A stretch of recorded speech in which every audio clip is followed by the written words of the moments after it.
बोलो अम्बे मैया की जय, जयकारा शेरावाली दा। आज सुनेगा कीलक।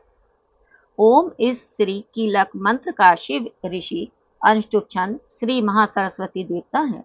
श्री जगदम्बा की प्रीति के लिए सप्तशती के पाठांगत भूत जप में इसका विनियोग किया जाता है। ओम चंडिका देवी को नमस्कार है।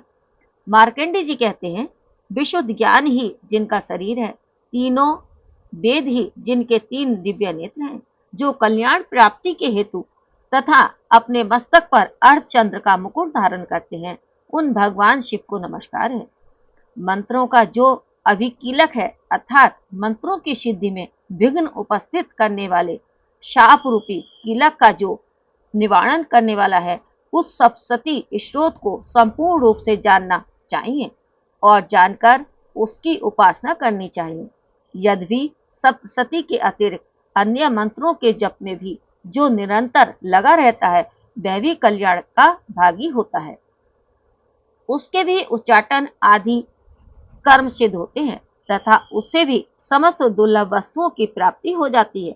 तथापि जो अन्य मंत्रों का जप न करके केवल इस सप्तशती नामक स्रोत से ही देवी की स्तुति करते हैं, उन्हें स्तुति मात्र से ही सच्चिदानंद स्वरूप देवी सिद्ध हो जाती हैं। उन्हें अपने कार्य की सिद्धि के लिए मंत्र, औषधि तथा अन्य किसी साधन के उपयोग की आवश्यकता नहीं रहती। बिना जप के ही उनके उच्चाटन आदि समस्त अभिचारिक क्रम सिद्ध हो जाते हैं। इतना ही नहीं, उनकी संपूर्ण अभिष्ट वस्तुएं भी सिद्ध होती हैं।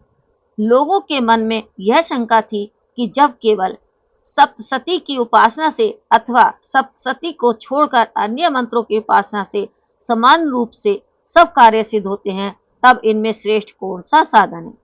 लोगों की इस शंका को सामने रखकर भगवान शंकर ने अपने पास आए हुए जिज्ञासुओं को समझाया कि यह सप्तशती नामक संपूर्ण स्रोती सर्वश्रेष्ठ और कल्याणमय है।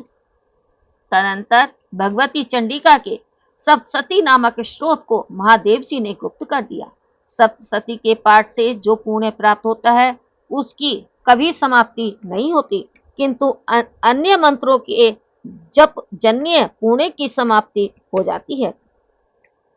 अतः भगवान शिव ने अन्य मंत्रों की अपेक्षा जो सप्तशती की ही श्रेष्ठता का निर्णय किया है, उसे यथार्थ ही जानना चाहिए।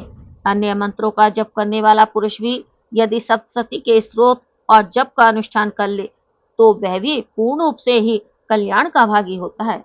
इसमें तनिक भी संदेह नहीं है। जो साधक कृष्ण पक्ष की चतुर्दशी अथवा अष्टमी को एकाग्र चित्त होकर भगवती की सेवा में अपना सर्वस्व समर्पित कर देता है और फिर उसे प्रसाद रूप से ग्रहण करता है, उसी पर भगवती प्रसन्न होती हैं, अन्यथा उनकी प्रसन्नता नहीं प्राप्त होती। इसी प्रकार सिद्धि के प्रतिबंधक रूप कील के द्वारा महादेव जी ने इस स्रोत को किलित कर दिया रखा है। जो पूर्वोक्त रीति से निष्किलन करके इस सप्तशती स्रोत का प्रतिदिन स्पष्ट उच्चारण पूर्वक पाठ करता है, वह मनुष्य सिद्ध हो जाता है। वही देवी का पार्षद होता है और वही गंधर्व का भी होता है।